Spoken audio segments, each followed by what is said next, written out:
Hello and welcome to another video from Fountain Pen World. This time I'm going to talk about a Vazir Claro Autumn Resin. I bought that from online from Vazir in India. And they claim that they are the youngest baby of the Indian fountain pen industry, founded in 2017.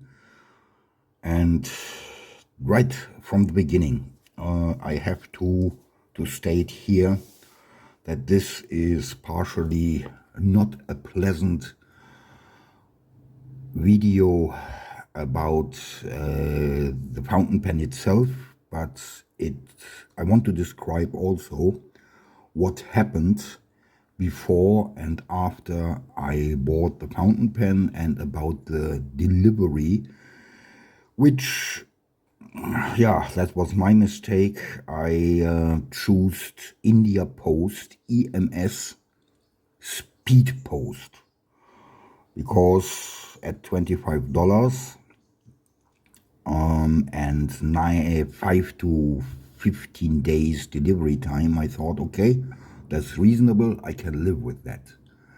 Well, a far cry away from that, to be honest.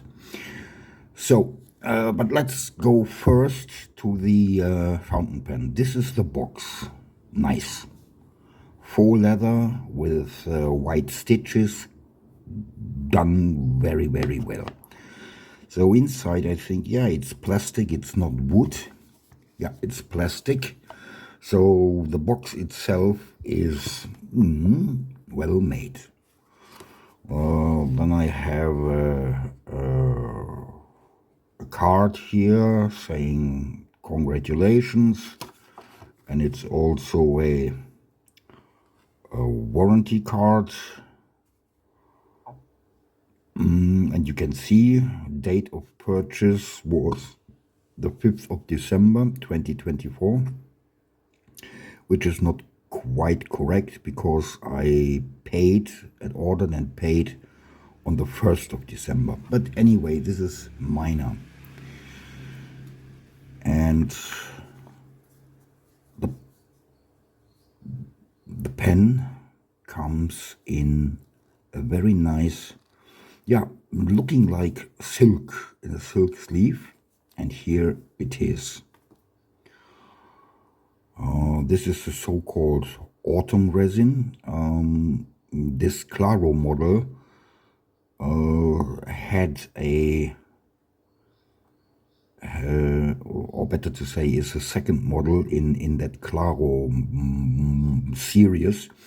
And I have to say, it's very nice. The colors are very nice, sparkling a little bit. I wish I could show you the sparkles of it, but the camera doesn't catch it so far. A gold colored trim, torpedo shaped, as you can see here and here. And let's go for the most important thing, the nib. Yeah, this is a change. I swapped the nibs immediately because I bought this pen for the only reason to have a fountain pen with Jowo threads in it, in order to swap nibs to one of my Canrite titanium flex nibs. Better to say, this is the Ultra Flex EF nib. It's a fantastic writer, absolutely. It works very, very well in this fountain pen. And let me just open, and here is the first flaw. It's difficult to unscrew the barrel from the grip section, and here maybe you can see, I hope you can see, yeah, it seems to be a Schmidt converter. At least Schmidt is imprinted on the metal. It's working quite well. And So here, up to here, it's absolutely great, but then easy to screw, but then it needs some efforts. Most probably because I can use this as an eyedropper as well, but in that case I would put in here an O-ring. I didn't do that right now, maybe later, simply because the ink flow with this converter is okay. So I got another fountain pen from them, free. This is a metal pen, and I think it's not available anymore. It's not available anymore. This is a bronze finish, quite nice here as well. It's a slim pen, maybe more ladies' pen. Push-pull, and it reveals a number 5 nib. The Claro has a number 6 nib. And here it's also a converter, Schmidt. You can see here how easy it is. It's also the same Schmidt nib, Schmidt converter. Sorry for that.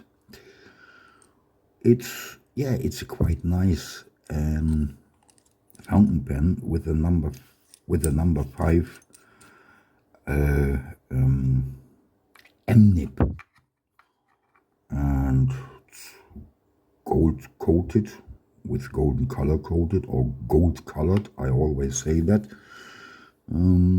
There is, honestly, okay, there are some blotches of ink, but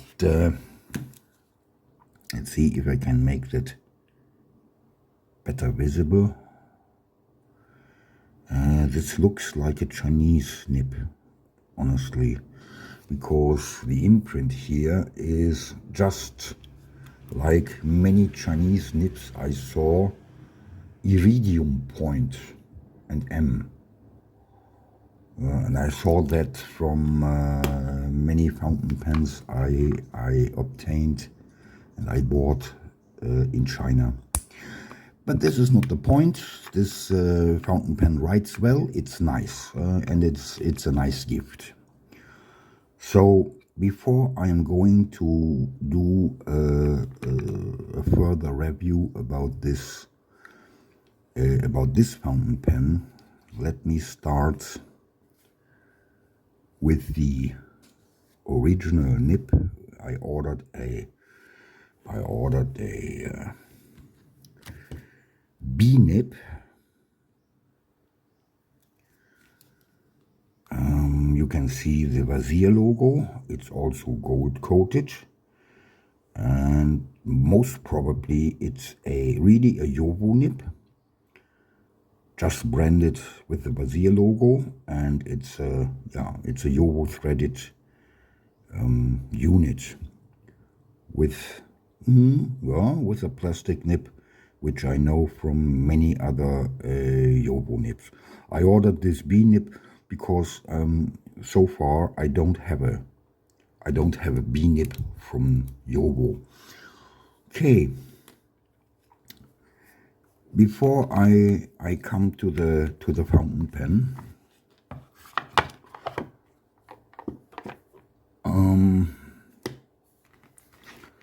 put this here.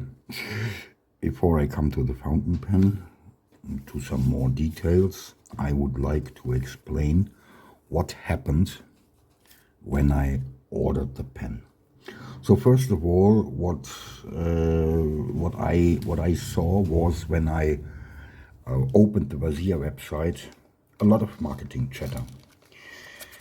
And in the meantime, I think they changed their website a little bit. First showing their models, and then They are going to talk or write about the mission and international service and whatever.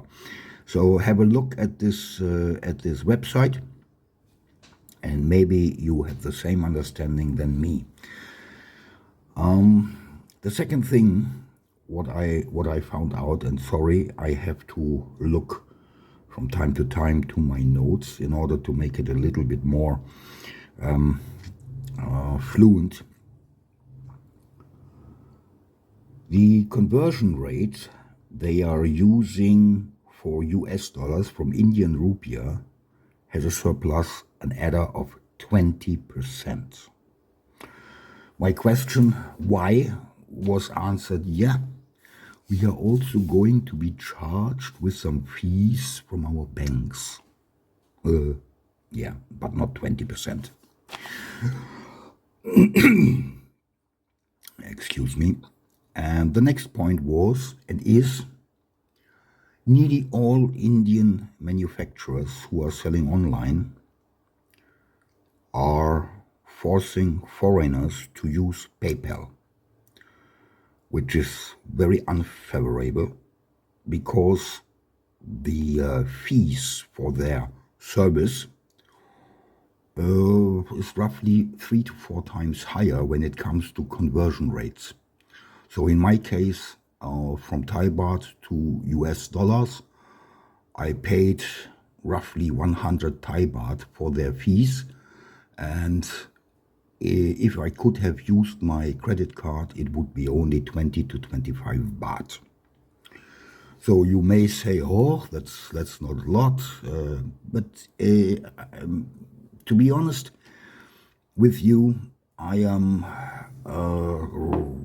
price-driven, and I hate it to waste money, especially when I can get nearly the same service from another source.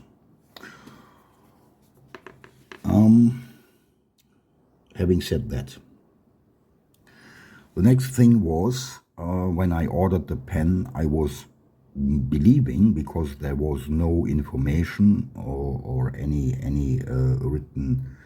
written information, how long it would take to send out the pen. So all in all, it took 9 days for Vazir to ship out the fountain pen. And there was also one thing which I like to share with you. When you enter the website doing your purchase and everything, there is no way to follow up on their website your delivery status or anything else. A confirmation had been sent by email to me from an outsourced service, I think, that was not coming directly from Vazir. And after 6 days, I got a little bit nervous. I sent them an email asking about the status and when can I expect the shipping out. Yeah, it will be sent on the 9th. I said, okay. On the 9th, no information by email about the tracking number. On the 10th, nothing.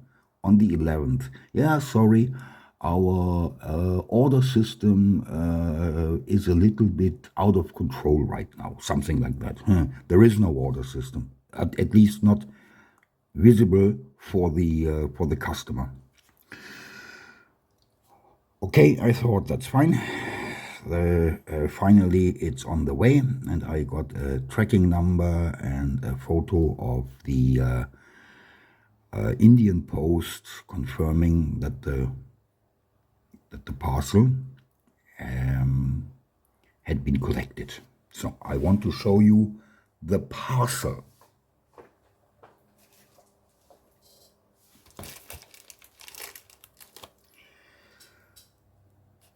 And that's it.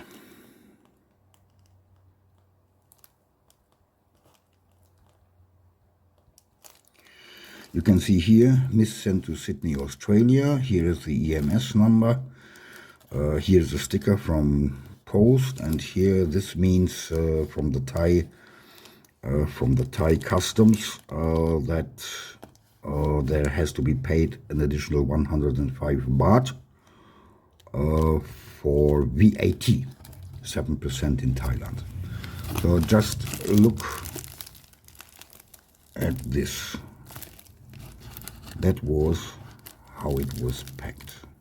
So that means some material and then covered completely by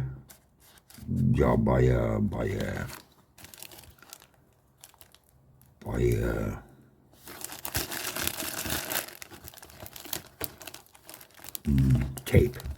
Absolutely, this is all tape. So that's a little bit disappointing, I think. Even no money for a stable cardboard box. What happened else? Well, EMS Speed Post of India Post managed it at the Mumbai Exchange Center to keep the parcel for 9 days and then send it to Australia. Yeah. But that arrived on the 20th of December, and the Australian Post Office, straight as a ramrod, managed to keep their, let's say their rules, and they didn't look at the address label or whatever. They send it to the Australian customs, and then it came back, and then it was there for another few days until they found out, hey, this has been missent because this address we don't have in Australia. Again, 2 days, and it was the 31st of December. They decided to ship it to Thailand, finally. I said, great. And then, of course, we had the holidays and everything for New Year, which is quite normal all over the world. I thought that now, with a little bit of delay, I will get my parcel within, let's say, 2 or 3 days. Because customs doesn't take a day or something like that. It's done in 15 minutes. I saw that many, many times on tracking informations of the Thai Post. No, it wasn't like that. It took the Thai Post a whole day for to update the tracking informations. And then something really, I can't understand what happened and why it could happen. Suddenly it was out for delivery on a Sunday, which is not unusual. And then it was said the tracking information showed parcel successfully delivered, only I didn't receive it. My son called the driver, and yeah, there is a problem. I called the post office. It has been missent, and now it's on the way to the right post office. Okay, my son said.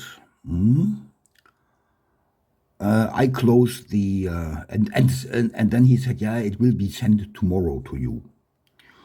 Okay, I said, okay, close this window, the EMS tracking site. The next day, I thought, okay, let's have a look. And I saw that on the same day, Another delivery, out for delivery, tracking information was there, later than the first one. And within half an hour, again, finally delivered. Again, I had no parcel.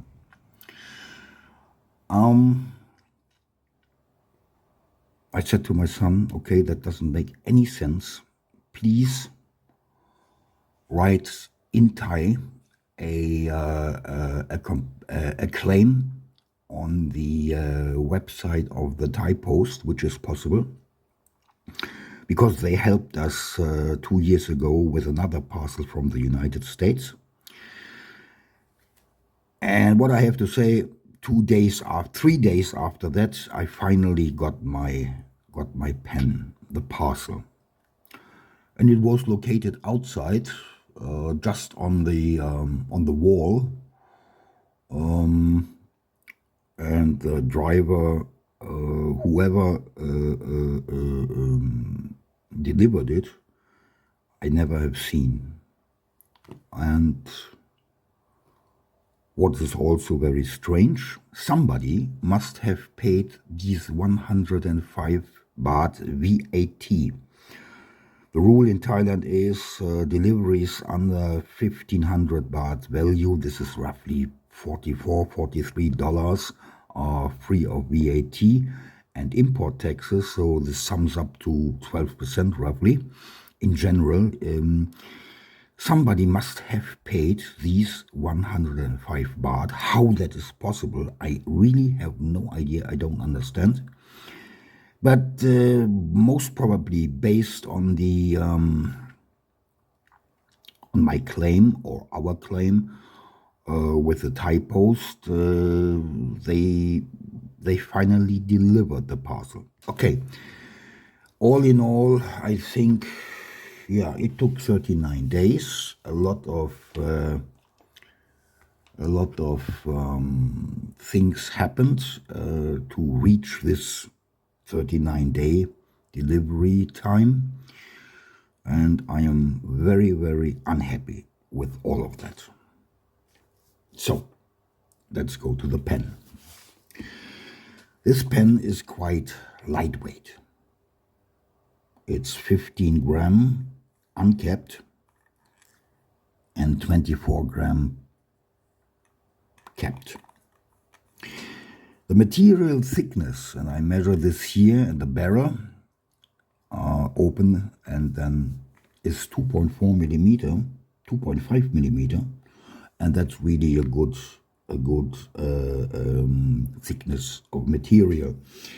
So it's uncapped 130 millimeters long and 148.7 millimeters capped, and posted it reaches 170.5 millimeter, but posting is not really recommendable. It's too long, and here maybe you can see that it doesn't, yeah, it posts now well, but you have to push it in, and I am yeah, you see it's not posting very deeply and securely. So for my hand, because it has also a very nice long grip section, for my hand it's fine, it's okay.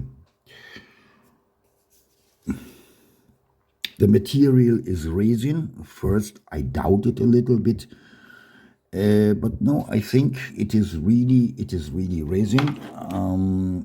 And let me see if I can show you. So you can see, you look through it, and that's quite nice. And this is also with other resin materials I have on other fountain pens, with from Italy, for example, and that is the same result. It's shining, light is shining through. The colors are very vibrant and sparkling. Maybe the lamp, let's No, sorry, I can't show you the sparkles of it. They are there, believe me.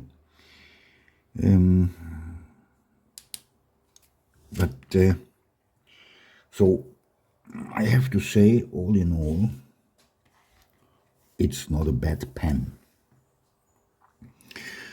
And the most important thing for me was that it takes Jowo threaded nib units in order to get my Canrite titanium ultraflex nib a new home. And this new home, yeah, is not bad. Absolutely not. And the grip, the long grip, is very, very comfortable. The threads here, yeah, here. There is it's a little bit steep, but the threads itself are done quite well. So there is no interference, for me at least, interference. And as I said, well, it's well positioned in my hand, no problems at all. It takes 2 turns to unscrew the cap. 1,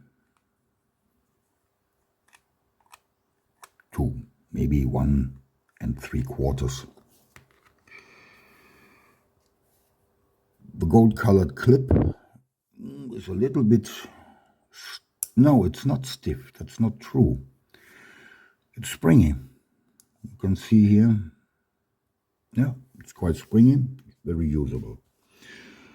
The cap inside has a nice seal. Maybe I put again the lamp, torchlight, or another name. Can we see? No, cannot see clearly. But there is a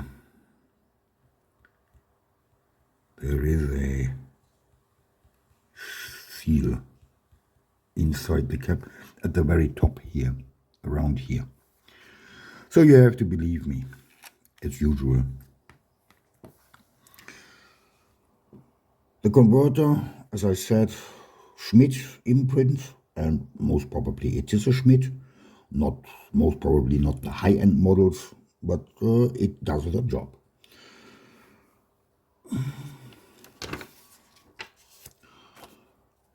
The barrel is smooth, really smooth, everything nice.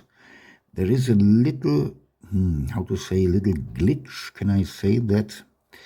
When I go over with my finger here, there is one position where it feels a little bit like a dent.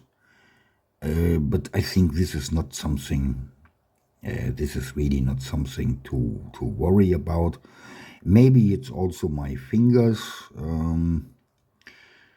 which I can't trust anymore.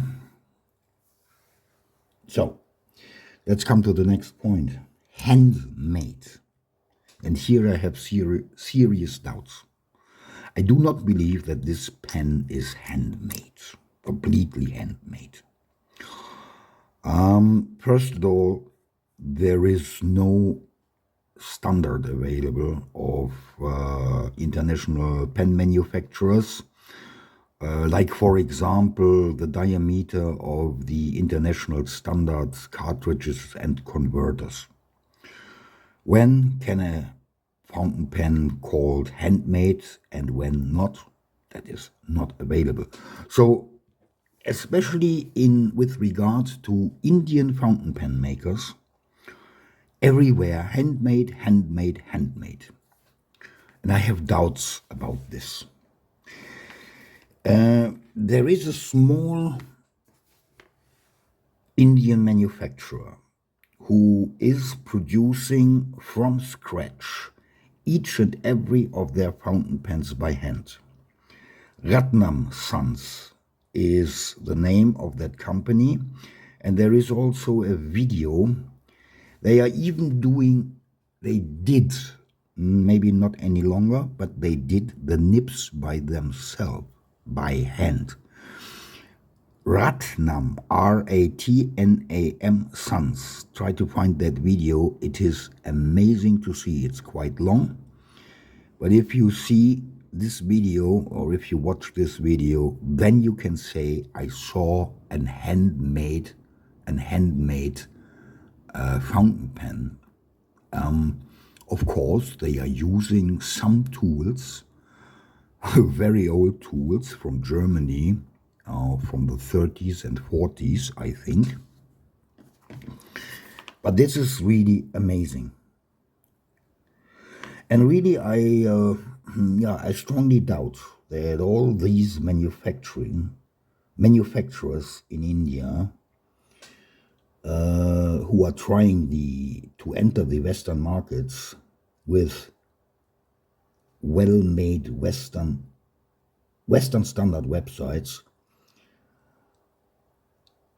still doing the most of the production steps of their fountain pens by hand. Because this can't keep up with demand in a reasonable time frame. I know there are manufacturers, small manufacturers, who are doing really handmade pens, and the lead time can be already 6 months and longer. This one, machine made for sure, and it is not bad, to be honest. That fountain pen is okay. The price, as I said, because I have to buy in dollars, I can't buy in Indian rupees. It doesn't allow. You can put articles into the baskets, but during the payment process, when you are going to choose your way of using India Post or UPS or whatever they offer, then it's simply said, sorry, no, we cannot deliver to your address. Nice. Okay, so I'm forced to pay in US dollars, and as I said, this is a 20% adder. I paid for this one $72. So in Indian rupees, it is equivalent to $60. I think 4,900 rupees. That's I don't like that, to be honest.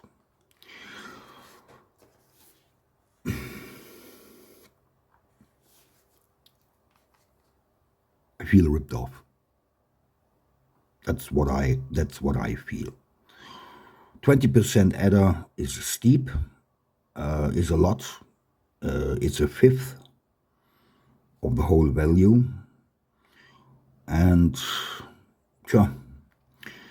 I only can say that what my understanding about Indian manufacturers in general is, they are trying to reach the retail prices of the Western markets for Western customers. India is a emerging country.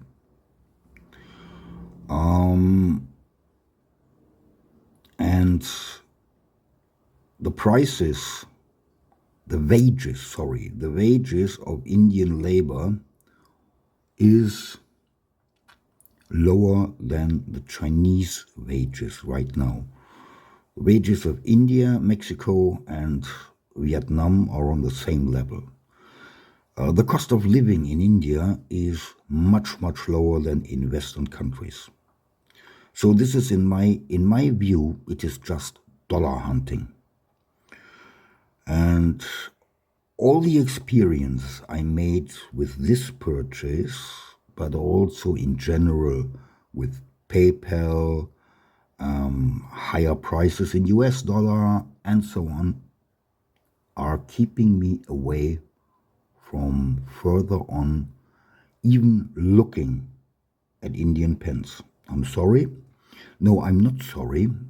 I have to say, or my message to the Indian fountain pen sellers and manufacturers is, if you want to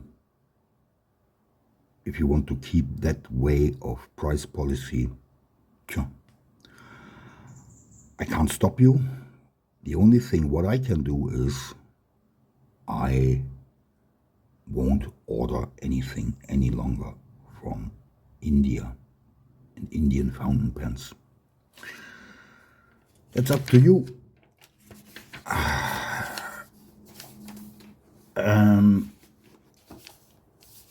Why did I do this in length and depth? In order to show that there is that there are sellers and manufacturers out there who are trying to make a lot of extra dollars by using the or coming close to the price standards of the US, of Europe. And I think they are trying to take advantage of us, the fountain pen community, who collectors who are enjoying fountain pens.